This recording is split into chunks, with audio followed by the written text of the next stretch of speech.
कैसे हैं आप सब? उम्मीद है सब लोग ठीक होंगे, खुश होंगे। अल्हम्दुलिल्लाह मैं भी ठीक हूँ। Welcome back to my channel and welcome back to another vlog. आज ना फ्राइडे की रूटीन आप लोगों के साथ शेयर करने जा रही हूँ।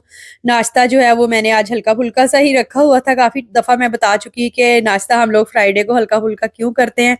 काफ़ी दिनों से रूहान की तबीयत ख़राब थी, तो शुक्र अल्हम्दुलिल्लाह कि आज इसकी तबीयत बेटर है। तो फिर मैं ना सोच रही थी कि इसकी मेडिसिन वग़ैरह जो रखने वाली है उसको रख देती हूँ। और ये ना डॉक्टर ने इसको रिकमेंड किया था कि 3 टाइम्स इन अ डे इसको ना नेबुलाइज़ करें। पहले तो मशीन नहीं थी घर में, तो फिर हमें ना अर्जेंट बेसिस पे ही ऑनलाइन ऑर्डर की है।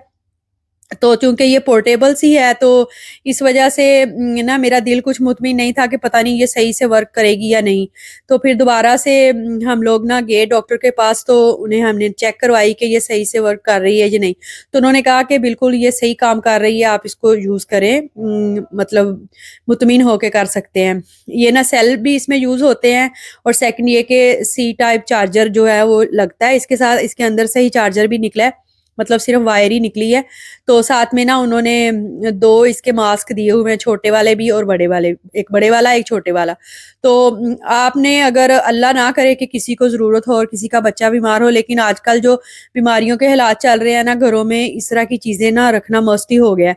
हम लोगों ने काफ़ी टाइम से अवॉइड कर रहे थे कि ना ही लेके आएँ, लेकिन जब हम जाते हैं डॉक्टर के पास, कोई वायरल इन्फेक्शन होता है, तो इस तरह की फिर चीज़ बंदा लेने पे मजबूर हो ही जाता है। तो अमेज़न से ऑर्डर किया, और है भी काफ़ी सस्ती। इवन के डॉक्टर भी हैरान हो रहा था कि ये पोर्टेबल है, तो ये तो एक्सपेंसिव होती हैं, आपको इस तरह से सस्ती सी कैसे कैसे मिल गई है। तो बस हस्बैंड और रूहान जुमा पढ़ने के लिए चले गए थे, चूँकि नाश्ता हल्का-फुल्का सा था। तो मैंने ना फ्रिज खोली, मैंने कहा खाने के लिए ना कुछ बना लेती हूँ, क्योंकि हस्बैंड ने आज अलेन जाना था। तो जब वो अलेन जाते हैं रात को ना लेट वापस आते हैं। तो फिर मुझे ना काफ़ी सारा फ्रूट पड़ा हुआ नज़र आया। मैंने कहा वैसे तो इन्होंने खुद से खाना नहीं है, तो बेटर है कि मैं ना रशियन सैलेड बना लेती हूँ। तो घर में ना इस तरह की मतलब मिक्स फ्रूट और क्रीम वगैरह पहले से ही रखी हुई थी। तो वो मेरी नज़रों में भी थी कि इनके ना टिन की जो एक्सपायरी डेट है ना, उससे पहले-पहले इनको ख़त्म करना है। तो फिर बस इसी चीज़ को मद्देनज़र रखते हुए मैंने थोड़े से मटर और कैरेट जो है उसको बॉयल करने के लिए रख दिया। साथ में ना फ्रूट वगैरह डाल दिया, और क्रीम डाल के ना मैंने क्रीम चाट कह लें या रशियन सैलेड कह लें, कोई मिक्स सी चीज़ हमने बना ली। तो काफ़ी ना सबने मज़े से खाई। अच्छा, कुछ लोग कहते हैं कि इसके फ्रूट के अंदर जो जूस होता है ना, वो यूज़ नहीं करना चाहिए, उसमें बहुत ज़्यादा प्रिजर्वेटिव्स होते हैं। तो मेरा ये सवाल है कि प्रिजर्वेटिव्स होते हैं, तो ज़ाहिर है वही फ्रूट उसमें डिप किया हुआ होता है, उसमें भी तो फिर होते ही है ना। मुझे वैसे इस बारे में नहीं पता, आप ज़रूर शेयर कीजिएगा कि ये जो सिरप होता है या जूस होता है, आप उसको यूज़ करते हैं या नहीं करते? हम लोग तो वैसे कर लेते हैं। ऑन द अदर हैंड चने और रेड बीन्स लेके आते हैं ना, उसका पानी ज़रूर ड्रेन करके यूज़ किया जाता है। कुछ लोग वैसे वो भी यूज़ कर लेते हैं। बट आई डोंट नो कि यूज़ करना चाहिए या नहीं। इसका जूस तो वैसे हम कर लेते हैं, लेकिन दूसरी चीज़ें जो हैं उनको ड्रेन करके ही इस्तेमाल करते हैं।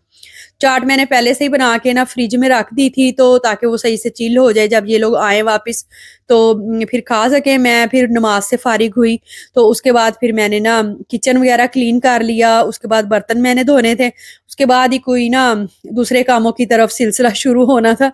तो बस थोड़ी देर के लिए मैं बैठी हूँ, और आज ना थोड़ा मैं लेजी सा फील कर रही थी। घर में ना कोई एक बंदा बीमार हो तो वायरल इन्फेक्शन आ जाए, तो फिर सबको होकर ही हटता है। लेकिन चूंकि रात से मैंने ना फ्रीज़र से ये लस्सी की 2 बॉटल्स जो है ना, इनको निकाल के रखा हुआ था फ्रिज वाले एरिया में, ताकि ये थोड़ी-सी मेल्ट हो जाए। तो वो ना मेल्ट हुई थी, तो इसलिए फिर ना मैं सोच रही थी कि इसका कुछ कर ही लूँ। लेकिन ऑन द अदर हैंड मैं ना थोड़ी-सी लेज़ी भी हो रही थी। कभी-कभी होता है ना कि हम बहुत ज़्यादा लेज़ी फ़ील कर रहे होते हैं।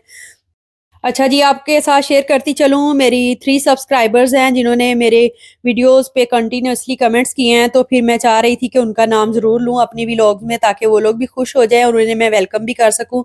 साइमा है फ्रॉम फैसलाबाद, और रफ़िया हैं डेरा इस्माइल खान से, और समरीन है जिन्होंने हमें जॉइन किया है। Welcome back to my channel.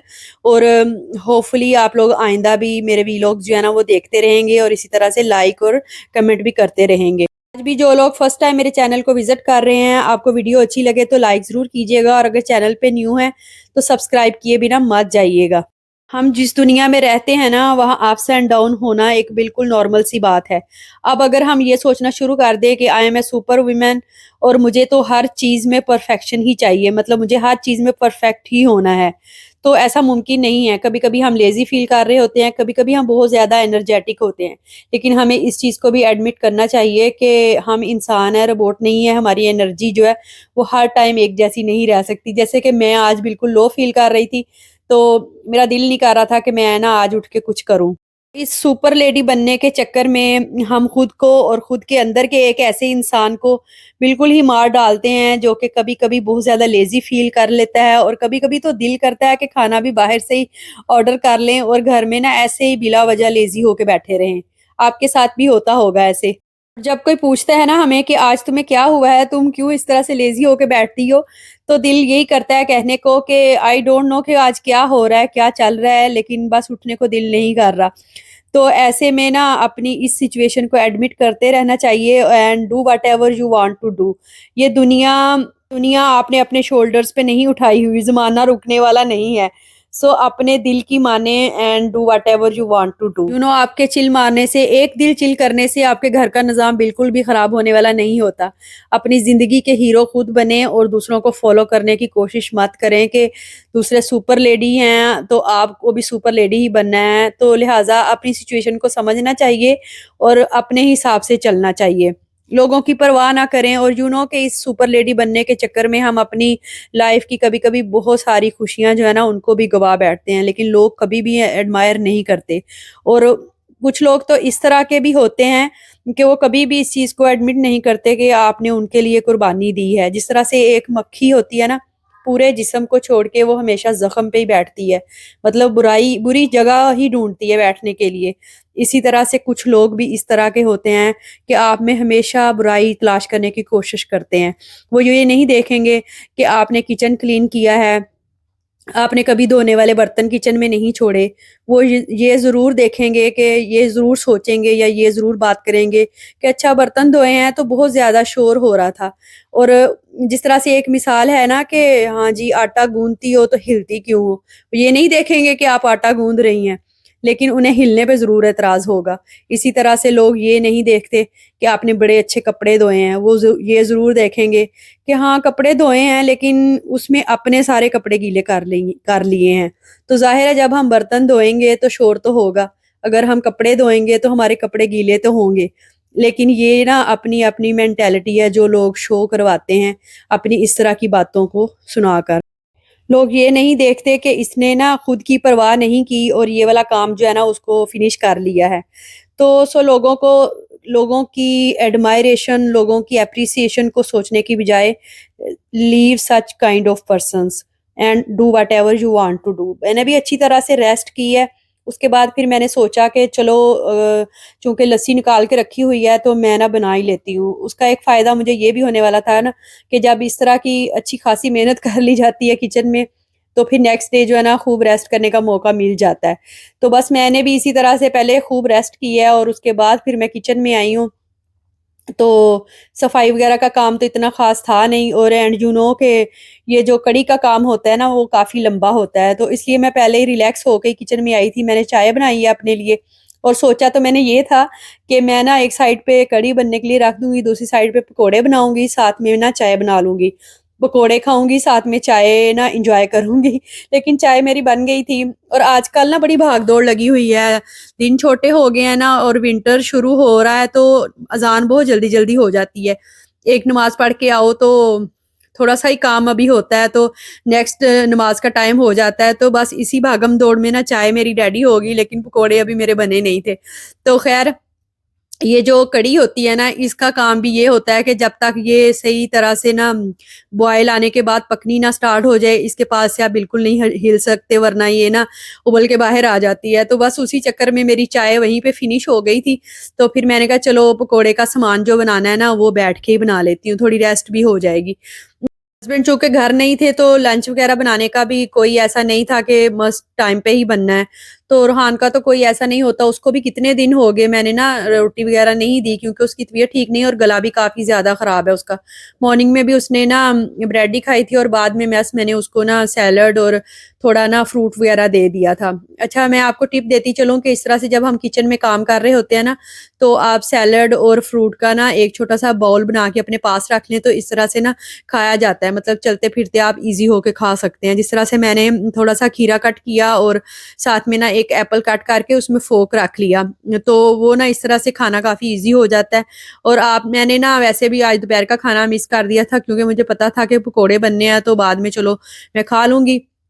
तो यहाँ पे ना पकोड़ों का सामान मैं रेडी कर रही थी, तो मैंने इसमें ना प्याज़ और आलू जो है ना वो कट करके डाले हैं और साथ में ना धनिया डाला ज़्यादा सारा। कुछ लोग ना पकोड़े बनाते हैं कढ़ी के लिए, तो उसमें पालक भी ऐड करते हैं, लेकिन मैं नहीं डालती, क्योंकि वो वाले पकोड़े जो होते हैं ना वो बहुत ज़्यादा सॉफ्ट-सॉफ्ट से बनते हैं। तो इस वजह से ना वो ना फिर बाद में कढ़ी में इस तरह से पकने के बाद बिखर जाते हैं। तो इसके वाला जो मतलब होता है ना पकोड़ों का बैटर, वो मैं थोड़ा हार्ड और ज़्यादा बेसन डाल के बनाती हूँ। वैसे खाने के लिए बनाने हो ना तो उसमें ज़्यादा फिर सब्जियाँ होती हैं और बिल्कुल थोड़ा-सा बेसन डाल के मैं बनाती हूँ, ताकि वो ना क्रिस्पी-क्रिस्पी से बने। तो कढ़ाई रखी जाए घर में और बाद में फिर चिप्स ना बने, ये तो हो ही नहीं सकता। तो फिर मैंने ना रूहान को थोड़ी-सी चिप्स बना दी थी। कढ़ी मेरी रेडी हो चुकी हुई थी। आई थिंक इसका प्रोसीजर तो आपको समझ आ गया होगा। पहले कढ़ी का मैंने ना पहले भी काफ़ी दफ़ा इसकी रेसिपी शेयर की है, तो फिर बार-बार एक ही रेसिपी को शेयर करते हुए ना सही नहीं लगता। बस प्याज़ इसका मैंने ना अच्छी तरह से मतलब किया है उसको, पिंक सा हो गया जब उसमें नमक, मिर्च, हल्दी और ज़ीरा डाल के ना मैंने उसका मसाला रेडी कर लिया। थोड़ा-थोड़ा पानी डाल के इसका जितनी बार मतलब पानी डाल के अच्छा-सा मसाला रेडी होगा ना, उतनी अच्छी कढ़ी जो है वो बनती है। उसके बाद लस्सी में मैंने बेसन को डिज़ोल्व कर लिया और वो उसके अंदर डाल दिया और बड़ी वाली ना गोल मिर्च भी मैंने डाल दी। अच्छा, मैं ना कढ़ी को बाद में तड़का नहीं लगाती और ज़ीरा भी थोड़ा कम ही डालती हूँ, क्योंकि मैंने फिर नेक्स्ट मॉर्निंग ज़रूर कढ़ी को ना एक बार तड़का लगाना होता है पराठे के साथ खाने के लिए। तो बस इसी तरह से कढ़ी पकती रही। जब उसको एक दफ़ा बॉयल आ गया ना, फिर उसको ढक के रखते हैं, तो वो फिर बाहर नहीं आती बॉयल होने के बाद। और ये देखिए मैंने इसको तड़का नहीं लगाया, जो मैंने स्टार्टिंग में इसमें ऑयल डाला था ना, वो ही सारा ऐसे ऊपर आ गया है। और जब कढ़ी बनती है ना, तो ये पीछे वाली दीवार बहुत गंदी हो जाती है। खामख़ा इस पे छींटे पड़ने शुरू हो जाते हैं। तो यहाँ पे ना कढ़ी हो गई है रेडी। मैंने ना थोड़ी-सी मतलब रखी है, लिक्विड ही रखी है, क्योंकि एक तो ठंडी होने के बाद ये थिक हो जाती है और सेकंड ये कि हमारे घर में फर्स्ट डे जब कढ़ी बनती है ना, तो राइस के साथ ही खाई जाती है। अभी लास्ट में मैंने इसके ऊपर ना सूखा धनिया पाउडर और धनिया डाल दिया है। तो एंड दैट्स इट, अल्हम्दुलिल्लाह कढ़ी रेडी हो चुकी हुई है। तो बस ये था मेरा ना लेज़ीनेस वाला दिन, लेकिन फिर भी उसमें भी मैंने ना एक काफ़ी बड़ा काम कर लिया और अब इंशाल्लाह ये कढ़ी बन गई है। कल का दिन भी रेस्ट में ही गुज़र जाएगा, क्योंकि जब कढ़ी बनती है तो एक दिन राइस के साथ खाई जाती है और सेकंड डे फिर हम रोटी या पराठे वगैरह के साथ खा लेते हैं। तो बस इस इतने में शाम भी हो चुकी हुई थी, रूहान को भूख लगी हुई थी, क्योंकि काफ़ी टाइम हो गया था इसको भी ना फ्राइज़ वग़ैरह खाए हुए, तो फिर मैंने कहा इसको रोटी बना देती हूँ। तो हस्बैंड अभी आए नहीं थे, उन्होंने कहा था मैं 11:30-12 बज जाएँगे, तो इसलिए फिर आटा मैंने गूँध के रख लिया, राइस ऑलरेडी बने हुए थे। तो फिर मैंने कहा जब वो आएँगे, जो वो कहेंगे ना उस टाइम पे उनको बना दूँगी रोटी या चावल व्हाटएवर, अगर जो भी उन्हें ना चाहिए होगा। तो रोहान को मैंने किचन में लगा लिया, ताकि ना थोड़ा-सा टीवी को ये गुड बाय करके ना, तो थोड़ी-सी ना इसको रेस्ट मिल जाए। तो ये ना इस तरह से बड़े शौक से मेरे साथ किचन में काम करवाता है। तो बस अभी ना इसको रोटी बना के दूँगी, फिर हम खाना-शाना खाएँगे। और ये था मेरा आज का दिन, जो कि थोड़ा-सा लेज़ी भी था। होपफुली आपको अच्छा लगा होगा। Thank you for watching. अल्लाह हाफ़िज़।